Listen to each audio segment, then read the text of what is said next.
Roshni's food life. എന്തൊക്കെയുണ്ട് വിശേഷങ്ങളൊക്കെ? സുഖമായിട്ടിരിക്കുകയല്ലേ എല്ലാവരും? അപ്പോൾ ഇവിടെ നിങ്ങൾ സുഖമായിട്ടിരിക്കുകയാണ്. അപ്പോൾ നമ്മൾ ഇന്ന് സമോസ സീരീസ് ചെയ്യാൻ പോകുന്നത് വളരെ അടിപൊളിയായിട്ടും നല്ല സൂപ്പർ ടേസ്റ്റി ആയിട്ടുള്ള ഒരു സമോസയാണ് ചെയ്യാൻ പോകുന്നത്.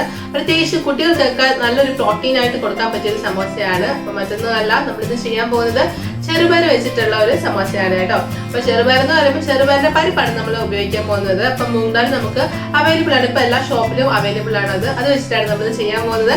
ഒട്ടും സമയം കളയാതെ നമുക്ക് നോക്കാം എങ്ങനെയാണ് നല്ല അടിപൊളി ചെറുപയർ സമോസ തയ്യാറാക്കി എടുക്കുന്നതെന്ന്.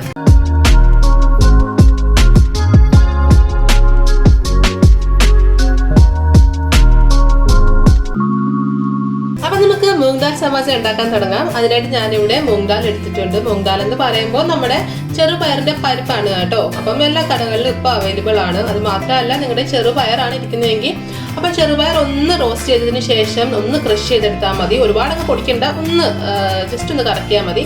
അപ്പം നമുക്ക് ആ കറുത്ത തൊലി, പുറത്തെ കരിമ്പച്ച തൊലിയെല്ലാം പോയി നമുക്ക് ഇതുപോലെ പരിപ്പ് കിട്ടും കേട്ടോ. അപ്പം അത് വെച്ചിട്ടാണ് നമ്മൾ സമോസ ചെയ്യുന്നത്. അപ്പം അതിനായിട്ട് ഞാനിവിടെ 1 കപ്പ് ചെറുപയറിന്റെ പരിപ്പ് എടുത്തിട്ടുണ്ടായിരുന്നു. അതൊന്ന് കുതിർത്തെടുത്തതാണ്.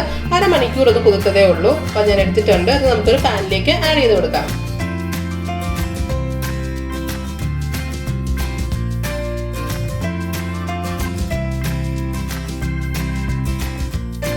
ഇതിലേക്ക് നമുക്ക് ആവശ്യത്തിന് വെള്ളം കൂടെ ഒഴിച്ചു കൊടുക്കാം.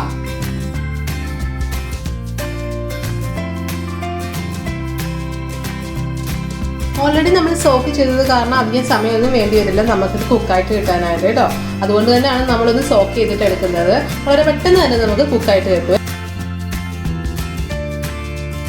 അപ്പോൾ ഈ നമ്മുടെ വെള്ളമൊക്കെ നന്നായിട്ട് വറ്റിയിട്ടുണ്ട്. അപ്പോൾ നമുക്ക് നോക്കാം നമ്മുടെ മൂങ് ദാൽ നന്നായിട്ട് വെന്തിട്ടുണ്ടോ, നമ്മുടെ പരിപ്പ് ചെറുപയറിന്റെ പരിപ്പ് വെന്തിട്ടുണ്ടോ നമുക്ക് നോക്കാം.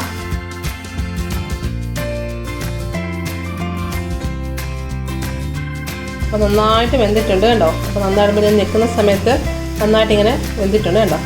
അപ്പോൾ നമുക്ക് ഡ്രൈ ആക്കി എടുക്കാം, വെള്ളമെല്ലാം വറ്റിച്ചെടുക്കാം നന്നായിട്ട്.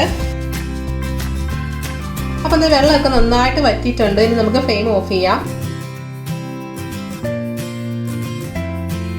അപ്പോൾ നമ്മൾ ചെറുപയറിന്റെ പരിപ്പൊക്കെ വേവിച്ചെടുത്തിട്ടുണ്ട്. ഇനി നമുക്ക് മസാല റെഡിയാക്കാൻ തുടങ്ങാം. അതിനായിട്ട് നമുക്ക് 3 ടേബിൾ സ്പൂൺ ഓയിൽ പാനിലേക്ക് ആഡ് ചെയ്ത് കൊടുക്കാം.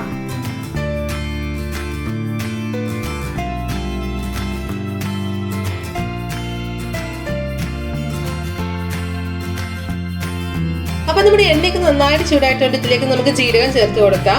1/2 ടീസ്പൂൺ ജീരകം നമുക്ക് ആഡ് ചെയ്ത് കൊടുക്കാം. നല്ല ജീരകമാണ് നമ്മൾ ചേർക്കാൻ പോകുന്നത്.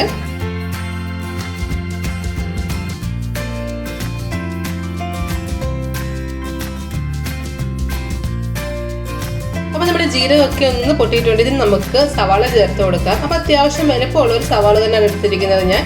അപ്പോൾ ചെറുതായി അരിഞ്ഞെടുത്തതാണ്. ഇതോടെ നമുക്ക് ആഡ് ചെയ്യാം.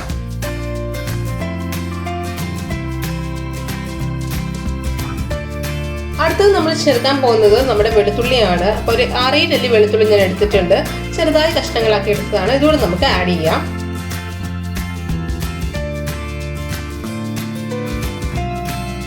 അതുപോലെ ഞാൻ പച്ചമുളക് അരിഞ്ഞെടുത്തിട്ടുണ്ട് കേട്ടോ. പച്ചമുളക് ഞാൻ വട്ടത്തിൽ അരിഞ്ഞെടുത്തതാണ് എടുത്തത്. അപ്പം 2 പച്ചമുളക് എടുത്തിട്ടുണ്ട്. നിങ്ങളുടെ എരിവിനനുസരിച്ച് ചേർത്ത് കൊടുക്കുക. അപ്പം ഞാൻ 2 പച്ചമുളക് ചേർക്കുന്നുള്ളൂ. അപ്പോൾ അതുകൂടെ നമുക്ക് ആഡ് ചെയ്യാം.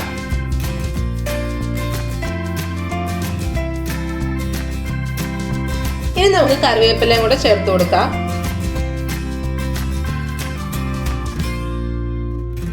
അപ്പൊ നമുക്ക് ഉള്ളിയും വെളുത്തുള്ളിയും നമ്മുടെ പച്ചമുളകും എല്ലാം കൂടെ ഒന്ന് വഴറ്റിയെടുക്കാം. ഒരുപാട് നേരം വഴറ്റൊന്നും വേണ്ട കേട്ടോ. നമ്മുടെ ഉള്ളിയുടെയൊക്കെ ഒരു പച്ചമുളക് മാറുന്നതിനും വരെ നമുക്ക് വഴറ്റിയാൽ മതിയാവുമേ. അതുപോലെ നമുക്ക് വേണമെങ്കിൽ നമ്മുടെ മല്ലിയിലേക്ക് ഇട്ട് കൊടുക്കാം കേട്ടോ. അപ്പം എനിക്ക് മല്ലിയില അത്രയ്ക്ക് ഇഷ്ടമല്ലാത്തത് കൊണ്ടാണ് ഞാൻ ചേർത്ത് കൊടുക്കാത്തത്. അതുകൊണ്ട് ഇപ്പം ഞാൻ കറിവേപ്പില ചേർത്ത് കൊടുക്കാറുണ്ടേ. അപ്പം നിങ്ങൾക്ക് മല്ലിയിലൊക്കെ ചേർക്കാൻ താല്പര്യം ഉണ്ടെങ്കിൽ ലാസ്റ്റ് കുറച്ച് മല്ലിയിലൊക്കെ നമുക്ക് വെതറി കൊടുക്കാം.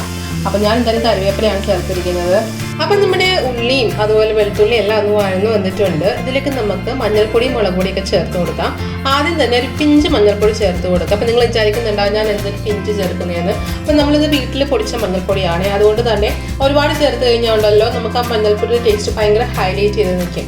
അപ്പം നമ്മൾ വാങ്ങിക്കുന്നതിനേക്കാളും കൂടുതൽ ടേസ്റ്റ് മുൻപിൽ നിൽക്കുന്നത് നമ്മുടെ വീട്ടിൽ പൊടിക്കുന്ന മഞ്ഞളിനാണ് കേട്ടോ. അതുകൊണ്ട് തന്നെ ഞാൻ എപ്പോഴും ഒരു പിഞ്ച് മഞ്ഞൾപ്പൊടി ചേർക്കുന്നത്. അപ്പം എന്തായാലും നമുക്കൊരു പിഞ്ച് മഞ്ഞൾപ്പൊടി നമ്മുടെ മസാലയിലേക്ക് ചേർത്ത് കൊടുക്കാം.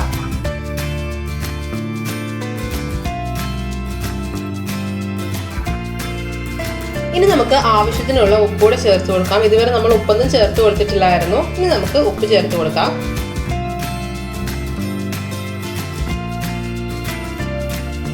അടുത്തത് മുളക് പൊടിയാണ് കേട്ടോ. അപ്പോൾ ഒരുപാട് മുളക് പൊടിയൊന്നും ചേർത്ത് കൊടുക്കേണ്ട, നമുക്കൊരു 1/2 ടീസ്പൂൺ മുളക് പൊടി ചേർത്ത് കൊടുത്താൽ മതിയാകും.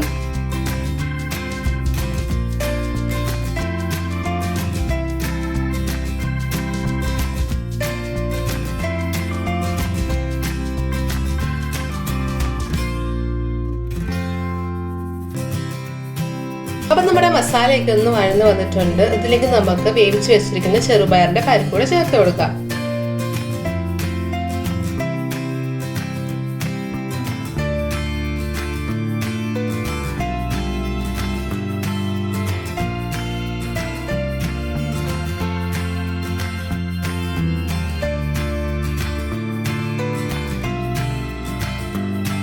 ഇനി നമ്മൾ ചേർക്കാൻ പോകുന്നത് തേങ്ങ ചിരകിയതാണ്. അതോടെ നമുക്ക് ചേർത്ത് കൊടുക്കാം. അപ്പം ഞാനിവിടെ 1/4 കപ്പ് തേങ്ങ ചിരകിയത് എടുത്തിട്ടുണ്ട്. അതോടെ ആഡ് ചെയ്യാം.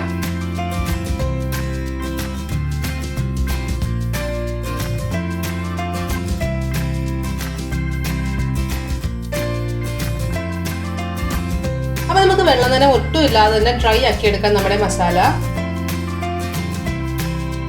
ലാസ്റ്റ് ഇൻഗ്രീഡിയൻറ്റ് എന്ന് പറയുന്നത് മറ്റൊന്നുമല്ല, നമ്മുടെ ലെമൺ ജ്യൂസ് ആണ്. നാരങ്ങ നീരാണ് കേട്ടോ ചേർക്കാൻ പോകുന്നത്. അപ്പോൾ ഞാൻ പകുതി നാരങ്ങയുടെ നീരെടുത്തിട്ടുണ്ട്. അതുകൂടെ നമുക്ക് ചേർത്ത് കൊടുക്കാം.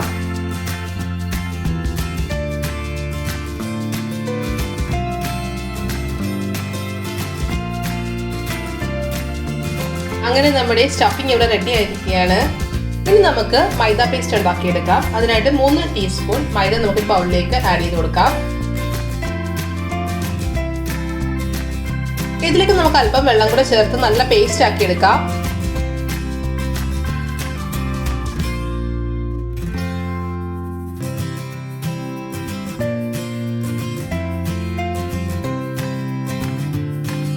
അപ്പം നമ്മുടെ ഈ സമോസയ്ക്കുള്ള ഫില്ലിങ്ങും അതുപോലെ തന്നെ മൈദ പേസ്റ്റും നമ്മൾ റെഡിയാക്കി എടുത്തിട്ടുണ്ട്. അതുപോലെ ഷീറ്റ് ഇവിടെ റെഡിയാണ്.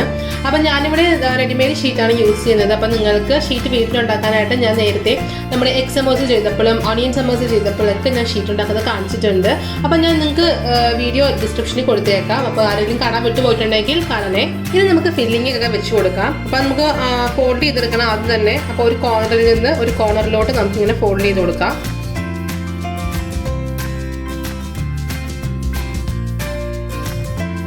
ഇനി കുറച്ച് മൈദ പേസ്റ്റ് നമുക്ക് സൈഡിലൊക്കെ തേച്ച് കൊടുക്കാം. നമുക്ക് അതെ, നമുക്ക് ഇങ്ങനെ ഒരു പോക്കറ്റ് കിട്ടും. നമുക്കിവിടെ നമുക്ക് നമ്മുടെ ഫില്ലിങ് വെച്ച് കൊടുക്കാം.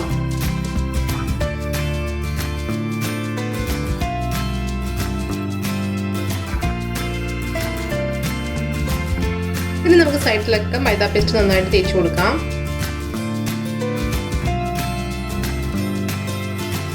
ഫോൾഡ് ചെയ്ത് ഇതുപോലെ നമുക്ക് ബാക്കിയെല്ലാം റെഡിയാക്കി എടുക്കാം. അപ്പം നമുക്കിനി സമോസ ഫ്രൈ ചെയ്ത് തുടങ്ങാം. അപ്പം അതിനായിട്ട് ഞാനൊരു പാൻ എടുത്തിട്ടുണ്ട്. പാനിലേക്ക് നമുക്ക് ഓയിൽ ആഡ് ചെയ്ത് കൊടുക്കാം.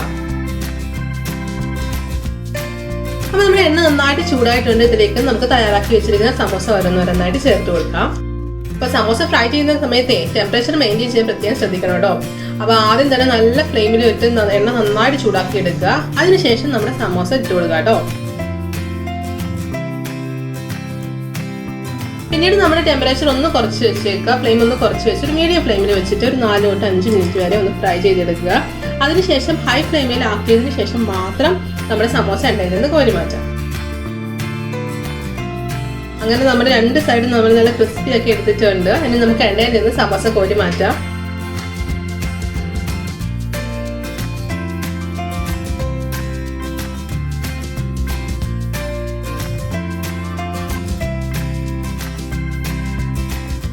അങ്ങനെ നമ്മുടെ സൂപ്പർ ടേസ്റ്റി ആൻഡ് ഹെൽത്തി ആയിട്ടുള്ള നമ്മുടെ മൂങ് ദാൽ സമോസ, നമ്മുടെ ചെറുപയർ പരിപ്പിന്റെ സമോസ റെഡി ആയിരിക്കുകയാണ്.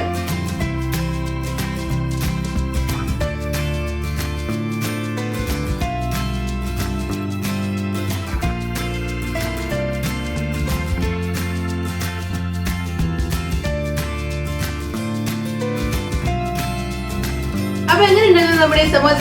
അടിപൊളിയായിട്ടില്ലേ? സൂപ്പർ ക്രിസ്പി ആയിട്ടൊരു സമോസയാണ്. അത് മാത്രമല്ല, നേരത്തെ പറഞ്ഞതുപോലെ കുട്ടികൾക്കെല്ലാം ഭയങ്കര ഇഷ്ടപ്പെടുന്ന ഒരു രീതിയിലാണ് തയ്യാറാക്കിയിരിക്കുന്നത്. അധികം സ്പൈസി ഒന്നും അല്ല.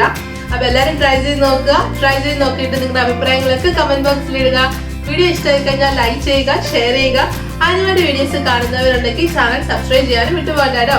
തൊട്ടടുത്തുള്ള ബെല്ലൈക്കൻ കൂടെ എനേബിൾ ചെയ്ത് കഴിഞ്ഞാൽ ഞാൻ ഇടുന്ന വീഡിയോസ് ഒക്കെ നോട്ടിഫിക്കേഷൻ ആയിട്ട് കിട്ടും. അപ്പോൾ ഒന്നും മിസ് ആവാതെ എല്ലാം കാണാനും ചെയ്യും. അപ്പം ഇതുപോലത്തെ നല്ല നല്ല റെസിപ്പീസുമായിട്ട് നമുക്ക് വീണ്ടും കാണാം. അതുവരെ ബൈ, ടേക്ക് കെയർ.